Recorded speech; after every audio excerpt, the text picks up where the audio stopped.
কিরে জ্ঞানা, তোর আগেরটাকে ওকেও তো একটু চিনি তো। ভান্ডারগোলা ডাক নিমতলা ডেকেছিলি কেন? নিমতলা যাওয়ার কথা অনেকদিন তো ডাকলি।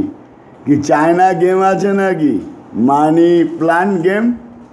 কত টাকা দিয়েছে চায়না মানি প্ল্যান্ট গেম আমাকে ধরাতে? এ জ্ঞানা, ভান্ডারগোলা অতুলানন্দ ভট্টাচার্যের ছেলে। হ্যাঁ জ্ঞানা, কত টাকার গেম চায়না? হ্যাঁ, চায়নার গেম কত টাকা পেয়েছিস? টাকা পেয়েছিস? ভারতবর্ষকে অনেককেই তো টাকা দিয়েছে গেম করার জন্য, কিন্তু এখনো পেলি না। ডাকলি কেন নিমতলায়? নিমতলা ডাকলি কেন আমাকে? ভাই জ্ঞানা, কত টাকা পেয়েছি? রিঙ্কু চ্যাটার্জির ভাই অতুলানন্দ ভট্টাচার্যের ছেলে জ্ঞানা। মদন কোথায়? তোর দাদা নীলু বম্বে, ও কোথায়? মেয়ে পাচার করে বম্বে। জ্ঞানা